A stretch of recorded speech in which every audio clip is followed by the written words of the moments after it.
Two Kids and a Career is produced by Jill Devine Media. Number one is it takes approximately 60% of the students, college graduates, graduate in 6 years, not in 4 years, which is only 40%.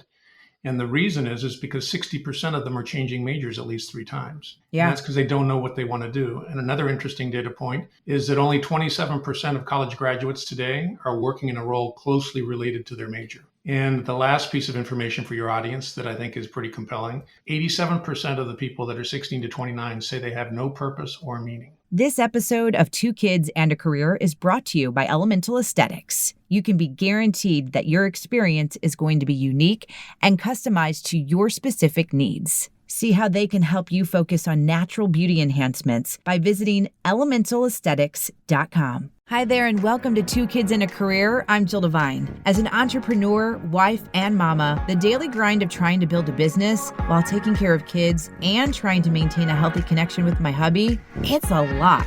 With this podcast, you're going to hear candid conversations with other moms, parenting experts who can share their knowledge and insight, or you'll just hear me rambling to get it all out.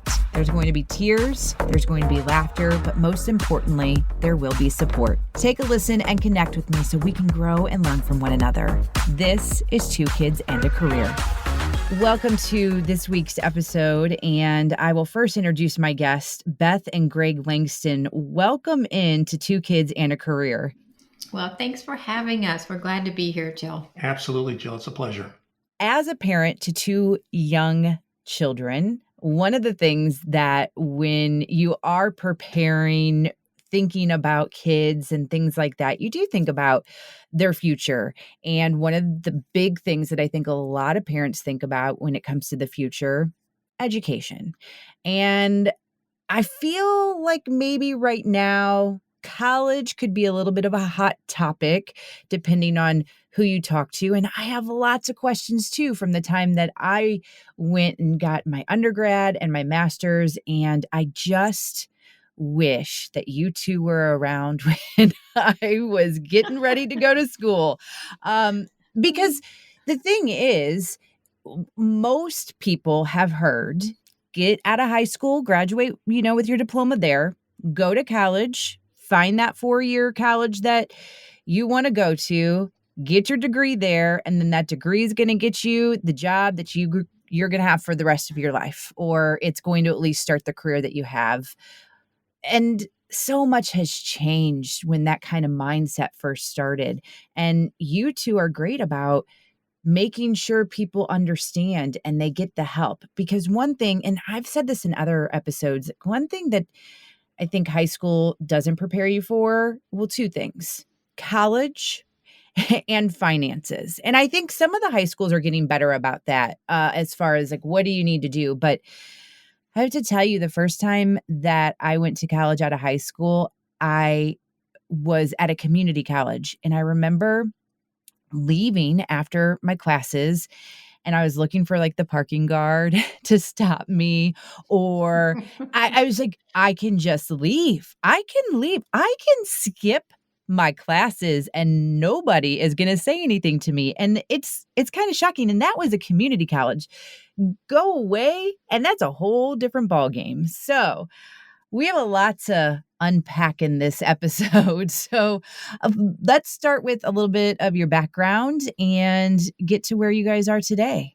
Okay, well, gosh, I am Beth, and I have an education degree from Purdue University, and we live in San Diego now. And for the last 20 years, we've been helping high school students to master their self-discovery and write, well, my forte in this is helping write compelling application essays that get them noticed. And so once they've gone through this discovery process, they have a much more greater understanding of what they can write about. And Greg? And I was fortunate to meet Beth at Purdue University. She was captain of the cheerleaders and I was on the football team. Interesting thing there. And I graduated from the International Business School there that's called Krannert. And since that time, I've been able to work in 65 different countries across 10 different industries and run businesses in excess of $1 billion. Wow. And so throughout that process, I was able to mentor professionals and students alike. And that's how we met. And maybe Beth can tell a little bit about how we got started doing what we're doing. Yeah. And what we do in a nutshell, we help students figure out, what their strengths and weaknesses are and what they're passionate about and naturally gifted to do. We can start that at a young age. But this is so that they can choose a major that will allow them to graduate in 4 years and have a fulfilling career, or not go to college and go to a trade school instead, or pursue another occupation that really fits their strengths better. So that's what we do. But we got started with our own kids. We raised our kids overseas. So, by the time our son was 13, he had been to 12 different schools in 5 different countries.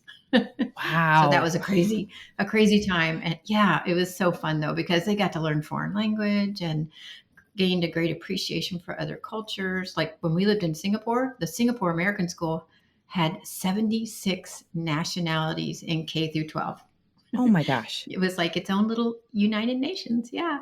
But as an educator, I was always very involved in their schooling. So sometimes we had homeschool because of different school years starting, like Southern Hemisphere starts their schools in January. So, and in Mexico, when we lived in Mexico twice, and the kids were the only Spanish speakers the first time we arrived there. The only English speakers, in their whole school. So they would have their homework at night and they'd come home. We had the Spanish English dictionary in one hand and their homework in the other. And we would spend like 4 hours plowing through, translating everything. And it was crazy, but they did it. Kids can do a lot more than we think they can do, So anyway, we knew we needed to get back to the States by the time they were late middle school to high school, to get them prepared for the college application process. We thought there will be so many opportunities for them to have these self-discovery processes, but we were so disappointed. Whereas Greg, on the other hand, as an international executive, he'd been provided with hours and hours of this great executive coaching that equipped him with skills and analyzed his strengths, helped him to be a great leader and a great team player. But he said, why did I have to wait 20 years to learn this? Why aren't we teaching this to our high schoolers? Why aren't we giving them these opportunities? So with Greg's executive training and my education background, we started developing tools on our own to try on our own children. Which were our guinea pigs. They were our guinea Nice. pigs. We didn't break them. And it was working. So then their friends wanted to try these tools we were developing too. And that led to workshops in the area. And it's just great. It's been a wonderful experience for us that we just want to share. We really wish that every school would incorporate something like this into their curriculum, because kids need this, because we see them be transformed. They gain like this wonderful clarity in knowing their values and strengths, weaknesses, purpose, goals, and deciding on a major. And they gain this confidence in clearly understanding and articulating what makes them unique. And they can progress and use this in their application and interview processes. And then they feel a little sense of control of their futures because they have actionable plans and goals. So that's what we do. And we love it. That's how we got started. It's so smart. I mean, when you were talking, I remember when I was at the community college, was it? Yeah, I was already starting there, taking, I don't know, a quiz or something. I remember it was a piece of paper. They said, fill this out, and then you can add up this, add up that, and that'll tell you what you should do.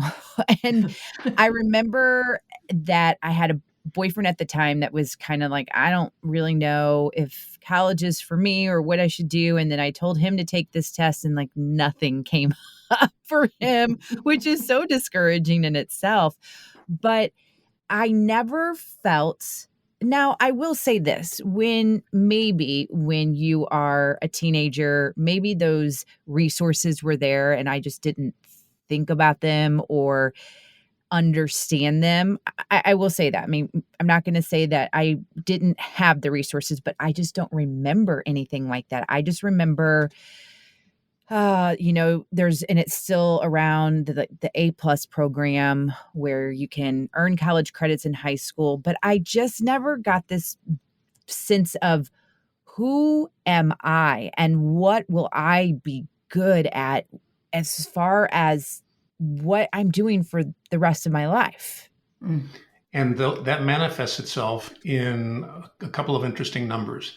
Number one is it takes approximately 60% of the students, college graduates, graduate in 6 years, not in 4 years, which is only 40%. And the reason is because 60% of them are changing majors at least 3 times. And Yeah. that's because they don't know what they want to do. And another interesting data point is that only 27% of college graduates today are working in a role closely related to their major. Yeah. 27.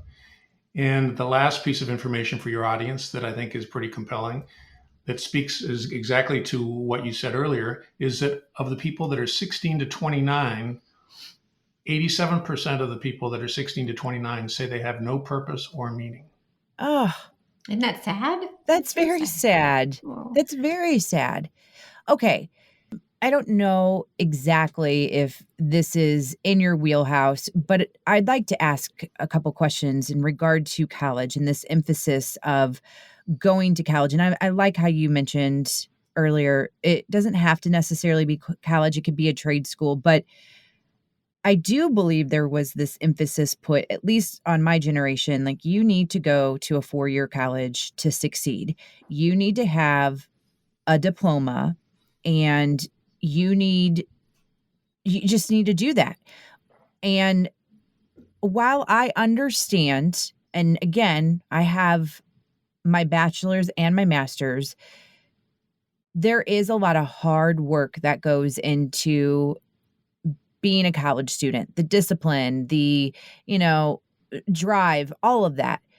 But who is to say that I am a better candidate because I have a diploma versus somebody that doesn't? I mean, it's just, I don't know. I think maybe you guys are getting this, that we're placing the wrong emphasis on college.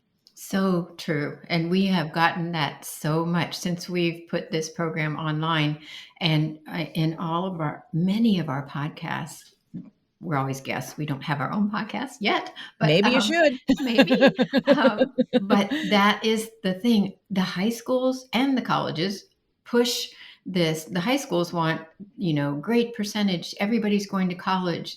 I mean, that didn't used to be the trend. So you're right. It's developed in this last generation, I think, and coming up with these. And now students feel like, oh my gosh, if I decide not to go to college, I might as well not even go to graduation, because when I walk across the stage, they're not going to be able to say that I'm going to Stanford or whatever. They feel Right. like they're second rate, and we need to get rid of that mentality. And the schools get some rating, if they can push everybody to college, but do they keep the stats on how long that student stays at that college? Do they drop out? What's their debt that they incur during those 2 years that they might have, and then they don't have a degree and they can't get the job they wanted to pay off that loan that they had to take to be in college?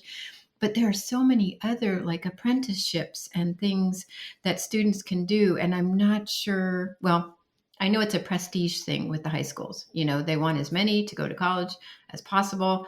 And I don't think college is all that it used to be, I think. And kids are less prepared these days to go and be on their own. The number one, as you were talking about, you don't have to go to class, you realize, hey, I can skip class.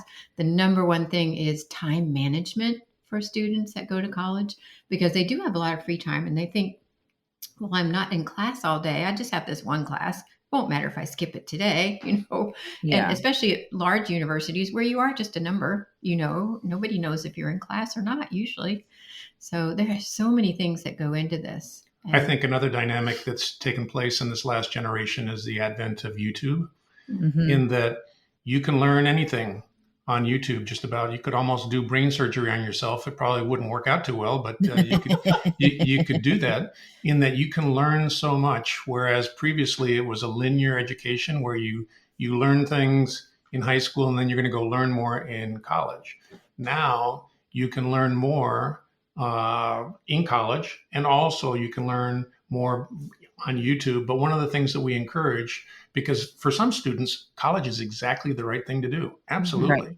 And for some, it isn't. And what we want to do is give those that are not sure the hope that they have some alternatives. And the way to figure that out is to do internships in their high school years.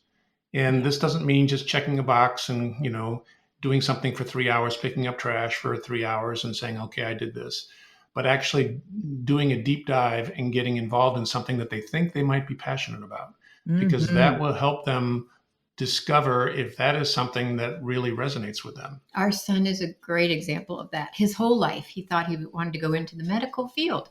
And as he got older, he thought, okay, I want to be a surgeon. Well, we happened to have a couple of friends. One was a cardiovascular surgeon. One was a neurosurgeon who let Brad come along for the summer, about a month in each genre. And oh my goodness, at the end of the summer, he came home and he says, that is not at all what I want to do. Wow. Good thing he figured it out then and didn't go through all the medical school and all the bills and everything. Now he's in the financial world. So go figure. Right.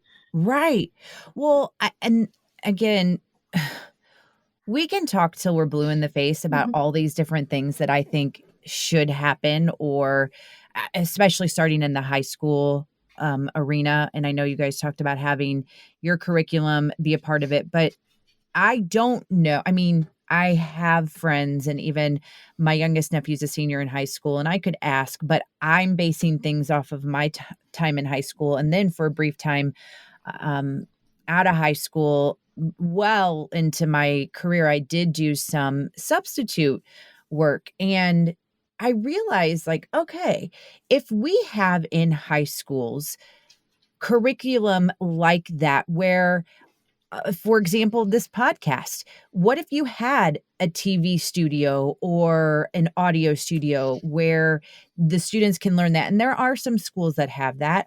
Or instead of just a nutrition, well, for me, it was home ec, but where you just kind of cook some things, like really dive into it. Like if you want to be a dietitian or if you want to be a nutritionist, like have those certain things put into place. And I'm sure maybe somebody in the education world could be listening right now, like, you have no idea what it takes to get all that done and the resources and the funding. But I just, why wouldn't we want to set our children up for success? And I just don't feel like that is happening at the high school level. Yes, you're on the right path there. It's not, and you can't, that's what we found. You cannot rely on the high schools to do everything, especially the self-discovery. Or the thing is, you think the college counselors are going to help them, prepare all this, all the application process and everything. But really, the national average of college counselors to students is one counselor for 424 students. What? They recommend like 224 per student. In California here, we have 900 per college counselor. So they can't possibly do it all. They are overworked. And we do encourage our students to be squeaky wheels. If you have a question, you get in there and ask it. Don't wait for the counselor to have your meeting time or whatever they're going to do. The way the schools try and address that is they say, okay, take an assessment, and it's one time you figure out, check, like you said, you took that questionnaire and it came out that you were going to be an X, Y, or Z. Right. And the fact is, you then progress with that one assignment on that one day, and you're charting the rest of your life. Right. We don't think that's a good idea. Can I tell you a funny story? When I was in high school, we had those tests, check. Okay, this is what I was going to be. Well, I was supposed to be a great garbage collector, which is great. And I always think in my next life, no matter how bad the economy gets, we still make garbage and it still has to be picked up. So there's always a need for a garbage collector, which that's good. Yes. It's true when you look at it like that. And it reminds me too, of a previous episode 87 with Blake Schofield. And we were talking about how there was this mentality, even with my parents and my grandparents, that, okay, if it wasn't college, regardless, whatever you did, once you got your big girl or your big boy job, that's what you stuck with. Mm. And no matter what, and even I think I remember hearing, if you have too many jobs and change careers and all of this, then people won't take you seriously. Well, I understand if there's a lot of quitting and just flaking, that's one thing. But we don't have to settle on one thing. We can explore different options. And I just don't think that that's always put into a high schooler's head either, or even someone who's in college. Totally agree. And we encourage the students to start early to do that self-discovery. That means, when you are a freshman or a sophomore, go to a local university and just check it out and see what you like about it and what you don't like. Even if you're not going to go to that school, just learn something about the college process and see what you like. And if there's some labs, if you're interested in certain things, you can go and pursue some of that. And if you can determine certain key professors that are in the schools, they'll reach out back to you if you, as a high school student, Mhm. are interested in that, and that will help make you stand out versus everybody else. It's really Yeah. about taking charge as a family. Take charge of what you want to do with your life. Don't wait for it to happen to you. I would like to hit pause on this conversation because I want to talk to you about one of the sponsors of the podcast, Elemental Aesthetics, located in St. Louis at 777 South New Ballas Road, Suite 302 West. You can also check them out online, elementalaesthetics.com. And the phone number you can call or text 314-279-6069. Holidays right around the corner. You just want to go into the holidays feeling your best, looking your best, and you can do all of those things at Elemental Aesthetics. And I am not talking about artificial looking. I am talking about natural beauty enhancements, whether it's Botox and filler that doesn't make you look artificial, or having wellness services like B12 shots or an IV therapy just to feel good. Make sure you are taking care of yourself, not only just this holiday season, but all the time. And you can do that with Elemental Aesthetics, elementalaesthetics.com. And now back to the conversation with Greg and Beth.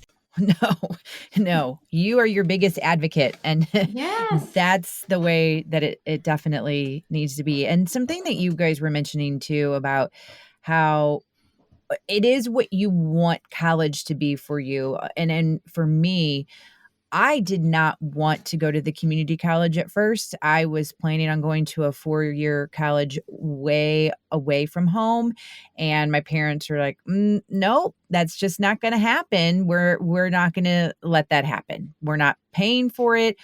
We know that you'll be 18, but that's just not going to happen. And I listened to them and stayed 2 years at the community college before transferring to the university that I got my bachelor's from. And for me, college was a serious thing. It was I want to do this, so I'm going to put as much hard work and time and dedication behind it.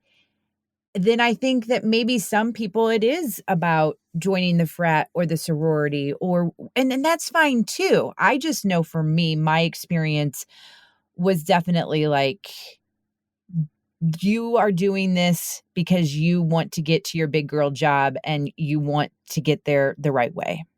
True. That is so true. And it is not for everybody, and good for you. Oh, they say that students, though, that have to pay their own way through college also take it much more seriously than those whose parents are paying. Not all of them, of course, but they're going to try to get it done in 4 years if they have to pay for it. So they better, hunker down and get it done, and not do too much playing around. But you want it to be a great experience too. Yeah. I loved my college years, and I did pay for my own, but your parents paid for yours and you That's took right. yours seriously. So, there's always different people in those categories that will, rise to the occasion. But I think college has gotten very watered down.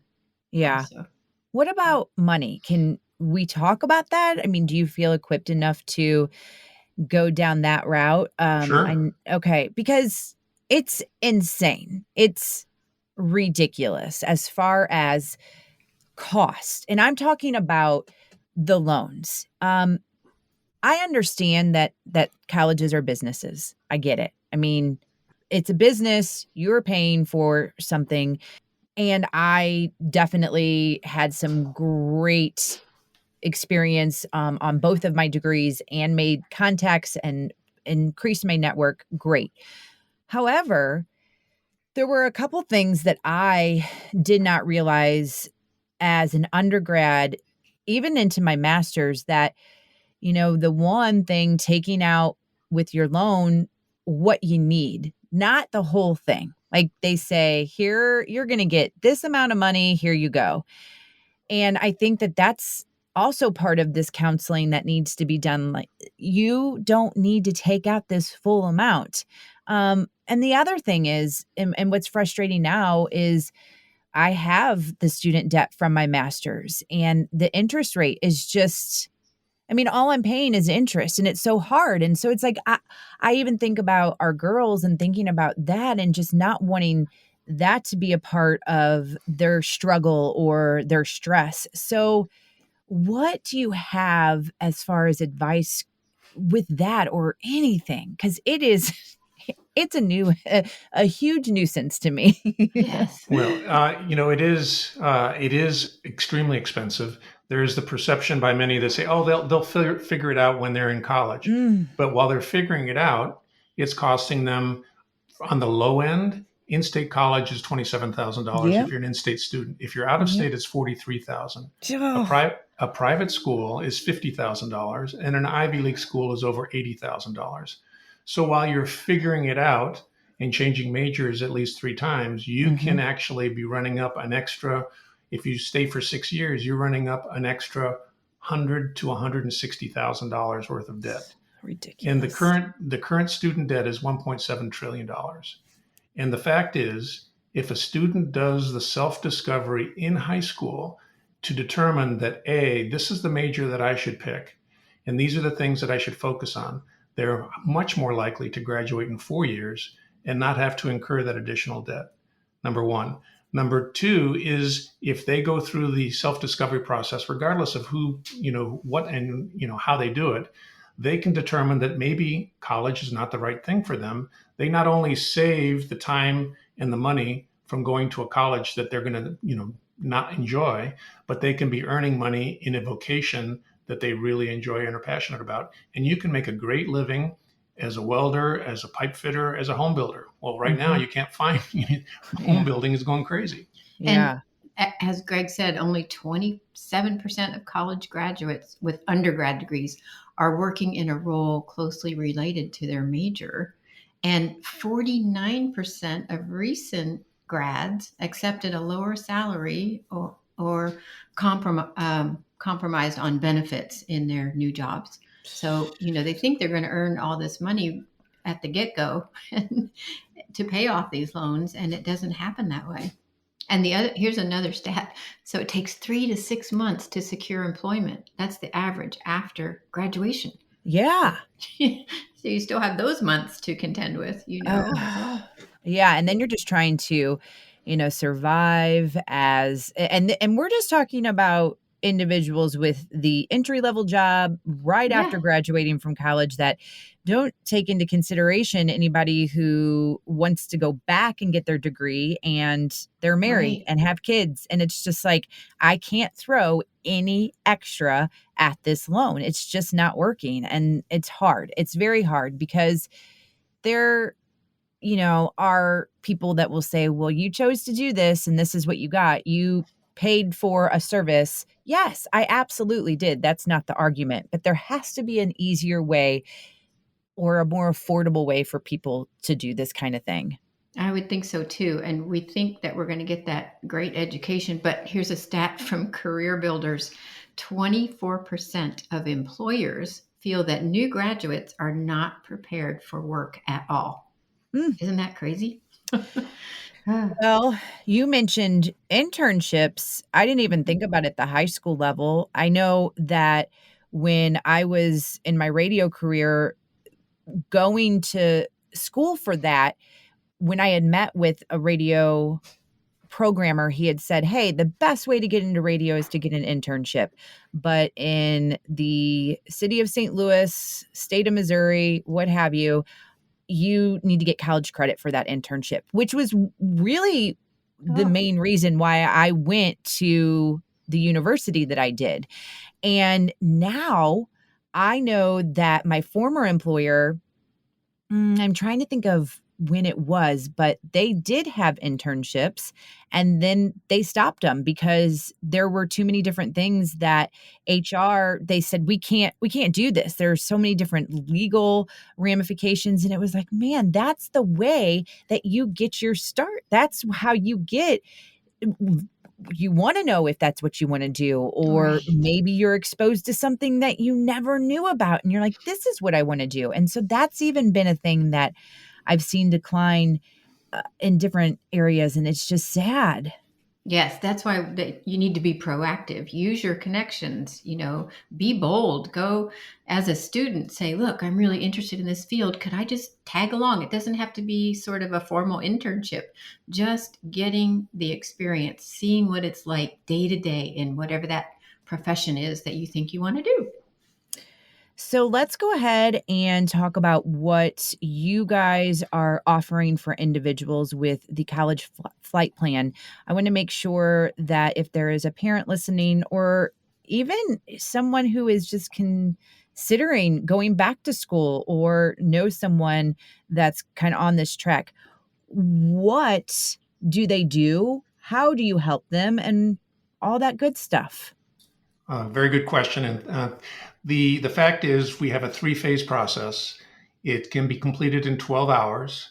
And not in one sitting. Yeah, not in one sitting. And one of the things that basically our superpower is that I've taken my knowledge from the corporate world, and Beth has taken her knowledge from the educational world and said, okay, how do we put it together so that a student going through this process will stay focused and pay attention? And so the way it works is the videos, it's all mobile and enabled, all web enabled. And the videos are 2.5 minutes long on average, which it's very, very important because we live in a short, attention span time right now. Yeah. And so what they do is they go through a 3-phase process. The first one is where they discover a whole bunch of things about themselves. And the first thing they do is they pick an accountability partner who's going to help them through this process. And an accountability partner is someone who they know and trust to help them complete the project, to complete the process. And, many people say, well, they'll just pick a friend. Well, typically they'll pick a parent or a relative to take them through that process. Because the percentages. Sure. The percentages of getting something done, if you say, I'm going to do it by myself, are, single digit. If you say out loud, hey, listen, I'm going to lose 5 pounds, or I'm going to do this, it goes up to 65%. If you have an accountability partner, the probability of success goes up to 95%. Wow. And so that's why we encourage students to pick for themselves. They pick who that accountability partner is. Then what they do is they identify their core values or beliefs, because we don't believe that that's being taught in school. And so by osmosis, typically you take on your parents' beliefs until such time as you can pick your own. And we help the student to determine what are their primary values and what are their core values. And to kind of paint a picture for your audience, if you would imagine a big oak tree with a root system that goes deep down in the ground, and you look at a cutaway, the roots that are down on the ground, those are your values that are holding the tree up. The trunk of the tree is your purpose, or what you're passionate about, your why. And your goals and objectives are the branches and the fruit on the tree. Does that make sense? Yeah, I love that. So you start with your values, and we take them through a process, a gating process, where they determine which values are most important to them. It's all online. Why are they important to them? Who or what is impeding their ability to work with that particular value? And so then they determine with 3 core values how they will make decisions going forward when they're with their parents or not. And that's, parents really like that. And actually the students gain a sense of freedom, a sense of foundation when they know what those things are. After you've completed the values, you then go through and take a 360 assessment, which assesses your strengths and weaknesses. And this is where you pick up to 8 trusted advisors who say, this is what you're really good at, and this is what you don't do very well. This is how you add value to other people and how do you interact with other people. And these are the professions that I suggest you pursue because it's best suited for you, or your majors. And so the student gets back 200 data points of information from people that care about them that's confidential to say, this is what you should do. Then they take an assessment, a Kolbe assessment, which determines and assesses how they instinctively problem solve. And armed with that information, what they do is they put together a distinct natural ability, or what we call a DNA statement, because young people are not really confident in what their wheelhouse is. But with the information they've already captured, they can now say, these are my values, these are my strengths, this is what I'm good at, this is how I problem solve. And they write a paragraph that says, this is my wheelhouse. So that when they're asked to volunteer in school, at work, or on a project, they know that when they volunteer for something that supports that, they're going to be successful, which is it adds a lot of confidence to the student. After that, they then develop a purpose statement. We take them through that process to find out what their why is. They then establish aspirational goals for health, wealth, wisdom, and relationships for the rest of their life. And people say, how can a high school student do that? Well, they do. And in fact, as you'll hear in a second, it really impresses their parents. They then say, okay, if those are my aspirational goals, what are my 5-year goals in education and school and life and so forth? What are my 1-year goals? It's my determine phase. And so what am I going to daily implement to support those goals? And what are some bad habits that I have? And universally, the bad habits are too much social media and not enough sleep. Mm-hmm. It's everybody's saying the same thing. Then armed with all that information, they pick 3 core majors or a profession that many times kids freak out when you say, well, I got to pick one major. No, you get to pick 3 core majors, one that's going to be your primary, another one that can be an alternative, and then the third that you can throw away. And what that does is that gives a student much more focus in picking a college that supports those majors. They then go to the third and last phase, which is the direct phase, where they develop their growth mindset, which is so important with positive self-talk. They develop an elevator speech, which is a memorized 150-word, 1-minute speech that allows them to interview for an internship, a job, or at a school to really make them differentiate themselves. And then what's most unique about the program is they complete a summary document that takes all the information that they've learned and it puts it into a 14-page document that they then present to their parents and accountability partner that says, Mom and Dad, these are my values and this is why they're important. These are my strengths and weaknesses. This is my purpose statement. These are the aspirational goals that I have for the rest of my life, for 5 years, 1 year. This is the major or profession that I'm going to take. And this is how I'm going to incorporate it all into my application essays. What do you think about that? And parents are just absolutely blown away. It's really fun to be in that meeting because the parents are always like, oh my gosh, do you do this for adults also? I know, I was thinking the same thing. and they're just amazed at the information they get about their child that they thought they knew really, really well.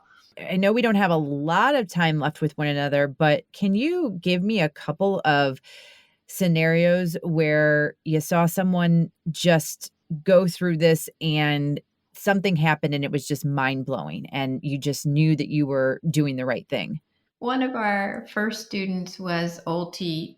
He's from Albania, actually. He came to the States sort of not an exchange program, but he had an opportunity to come over here during high school. He was a tennis player. And so actually we helped him get a scholarship to a university to play tennis, but he went through our process before then. And it was just amazing to see him because they really didn't have that opportunity in Albania. But to see him grow as a young man, he was just a boy when he took our class. And then he's grown as a young man, is so successful now down in Miami. What was the award? He was awarded top 20 professionals under 40 in the city of Miami, Florida. Wow.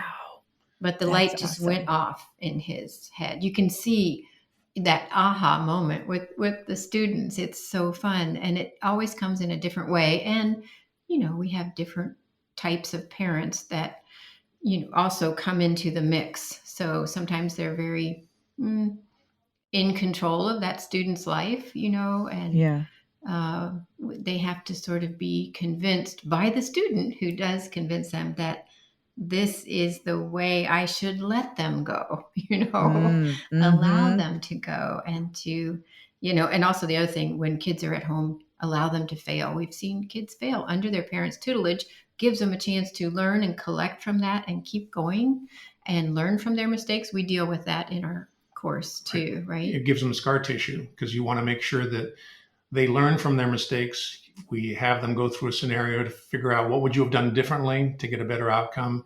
What have you learned about yourself going through that mistake? And it's okay to kind of ruminate and think about that mistake so that you don't make it again. So what would you change now going forward? You can't fix the past, so that you are successful going forward. And that's a really interesting and a useful exercise for the student. Well, yeah, I was just thinking about this quote that I am not going to get right, but something along the lines of when you fail, it's not about showcasing your weaknesses, it's developing and showcasing your strengths. Like you learn Yes. from that. And I think that that's so many times just in general in life and everything, when you do fail, you just focus on the negative, but it's about what you learn. It's about what you can take from that failure, because we all fail, and how you present it to help you with something else in the future. Hmm. Absolutely. My definition of failure is from Winston Churchill. This is not mine, it's his, Mm. which I really like. Is success is not final, failure is not fatal. It is the courage to continue that counts. Ah, yes. I love that. I do want to know, before you give out all the details on how people can get a hold of you, but is there ever a time when a student comes to you and you just know that they need a little bit more time? Like, I would have to say, listening to the different processes, I mean, you got to be ready. You have to know. And again, like you said, having the accountability partner is going to help with that. But can you tell if someone is just not quite there yet, and you just are like, come back in a couple of years or anything like that? Well, a lot of times the students approach it like, oh no, just another course to take, Yeah. right? I mean, they're already busy enough, but we find the sophomores and juniors, actually anybody who's taken it, if they have that sort of attitude, once they start this discovery process about themselves, they start to dig in. You can see Okay. it. Oh my gosh, that's fascinating. Oh, I didn't know that about myself. Oh, that's so helpful. All these things that come out of it. So we understand the reluctance of a student sometimes. It's, "Oh, mom and dad want me to take this course." But once they're in it, they love it, right? That's true. And we have three versions because we know that we're also meeting with families at different stages. And so, sometimes you have a senior whose hair is on fire and they're like, "Oh my gosh, what am I doing? What am I doing?" And so they can go through the program, the full 12-hour program. Again, not in one sitting. There's a 6-hour program that has a little bit less. And then for those that need more handholding, which we have students around the world that we do this, where they go through the 12-hour program, but then we have a follow-up, a Zoom call with them on a weekly basis for up to 12 weeks to make sure that they're on task. Ah, that's awesome. Okay.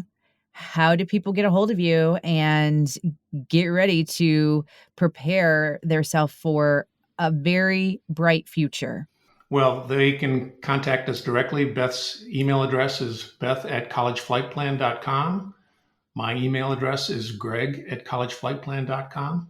Obviously, the website is collegeflightplan.com. And for your listeners, we've created a parent starter kit for teen self-discovery, which really provides a lot of information, much of which we've talked about today, but there's a whole bunch more, some key statistics, 5 early actions that can lead to college success, some free assessments and ACT stuff, as well as scholarship information. So they can get that by going to collegeflightplan.com/guide. Awesome. Thank you for that. And I will also have all of this information on my show notes at jilldevine.com. Thank you for spending some time with me today to talk about something that I know will have to be discussed in the future with our girls, but just feeling a little bit more prepared And also, even for myself, it kind of feels like, oh, I got to vent some of that stuff out. And I'm glad I'm not alone in this situation right now. Again, I wish you two were around a little while ago, but you are here now and you're here for those individuals moving forward. So thank you both, Beth and Greg, for spending some time with me and for all that you're doing to help these students get to have the career of their dreams. Well, thank you, Jill. We appreciate being on your show with you. Absolutely. It's been our pleasure.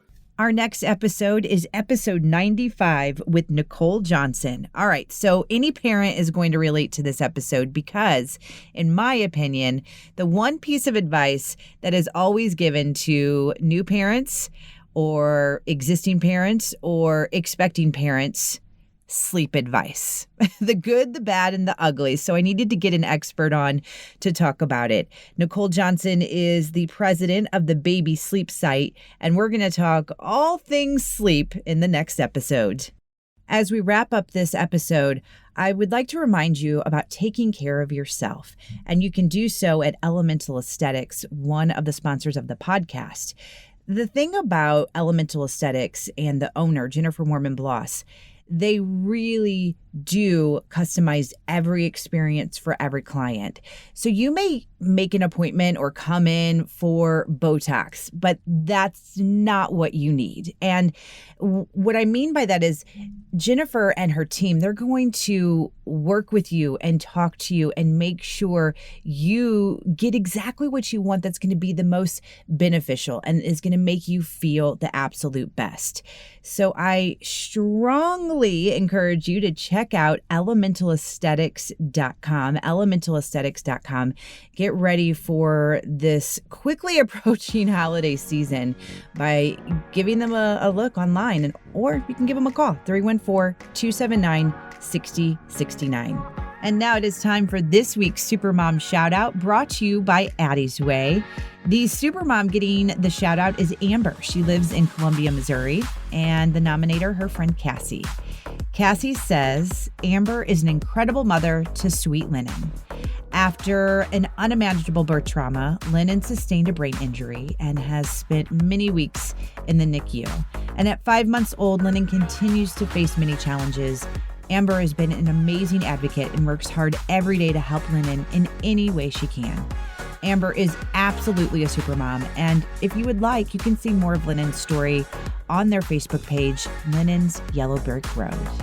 Amber, I see you and I support you, and I don't even know how hard this is for you. I can only imagine, but just keep fighting. And you're going to receive a Supermom tote courtesy of Addie's Way. Whenever you carry that, I want you to remember that you are seen, you are supported, and you are a supermom. If there's a supermom in your life that you would like to nominate, all you have to do is email me, hello@jilldevine.com, or you can go to my website, jilldevine.com, and I have a supermom form right there for you to fill out.